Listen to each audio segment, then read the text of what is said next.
It's that time again for the LifeScan program. This email and video is going out to all captains and chief officers. I want to remind you to attend, and I also want to get your help reminding all of those that you work with to attend, and really the importance of this very beneficial health exam. So it'll run March 16th through May 22nd. As always, we add things based on current events and current issues. And I want to thank Ethan Miller, Pat Kelly, Jason Rangel, Hector Garcia, and I know I'm missing a couple others that recommended we add the lithium-ion battery panel this year. And this is another heavy metals and test for products of combustion from the burning of lithium-ion batteries. And it's not just because of the potential that you could go on EV car fire. It's really more because we know the exposures that many of us took at the Mountain Fire and the Palisades Fire, as well as the fact that lithium-ion batteries are prevalent in our society now. Walk around your house and you will see that you also are using these batteries in everyday use. They're all around your house. So what that means is, regardless of whether the fire is in the garage or a bedroom, there will be burning lithium-ion batteries. And it doesn't necessarily mean they started the fire, but they will be parts of the products of combustion. And so the request was to add this test. I think it's a great idea. It is an optional blood work for all of you to take. So for blood work, do not wait to make your appointment for the exam to do your blood work. Go and do it now. The sooner you get it done, the better. You have to have it done approximately 2 weeks prior to your exam anyways. So go do your blood work now, and then it'll be ready when you need it.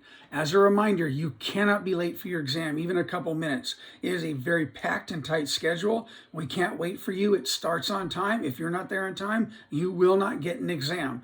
And what this means is you will not get an exam this year, which is sad. It also means that you burned somebody else because you took a spot that I can now not fill. So on duty participation, we are allowing it again. But I want to remind you, on duty is probably the worst way to do it. Sure, it's easier on you because you don't have to use a day when you're off duty. But this exam is worth whatever difficulty you have, and it is worth your time off duty. This is your health that we're talking about. There's nothing more important to that, or very little more important to that, other than your family, and your family counts on your health to be good for you to be there for them. Doing it on duty is hugely complicated, and it runs the risk that you won't make it. If you get a fire while you're en route, you're not going to get an exam. And again, there won't be time to sign up for another exam, which means you don't get an exam, and somebody else doesn't get to use your spot because that spot now goes unfilled. It is absolutely not worth it to go on duty. I understand people do it on duty, and I encourage you to look at the rules and regulations on doing it. And if you have to do it that way, that's fine. I just think it's really not the smart way to do it. Don't wait to get healthy. I hear this often. Hey, I'm going to wait and do it to the end because I want to make sure I'm a little healthier. And what you're talking about, a little less fat and a little better cholesterol and those types of parts of your health.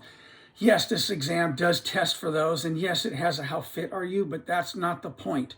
The point of this exam is cardiac and cancer, and those don't wait. The whole reason we do these exams is to catch those early so they can be treated early, which gives you a better chance of a better outcome. And so waiting for your weight to get lower just waits longer to find out if you have something very serious. And here's the deal. If you're really concerned about your weight and you're that type of health, as you should be, the way this exam works is you get your results this year. You see your weight, you see your cholesterol, and then what you do is find ways to control those and do better. And then next year you test and see how effective you are at being healthier. But you're not going to get any healthier in a month. So again, don't wait for that. There is a new optional portal so that you can track, over the years, the new patient portal from LifeScan. It's optional. I encourage you to use it because you can get access to your records and also track yourself over the years. Don't forget, if you are doing it off duty, which I highly encourage, there is a iPad set up for you to log your time on your PTR. And again, as always, if you have any comments, criticisms, concerns, or needs or suggestions for future improvement, contact myself, Chief Seastrom, or Nurse Camille. Thank you. Get out there. Let people know about it. Get out there. Get this done. Check your health and have a good shift.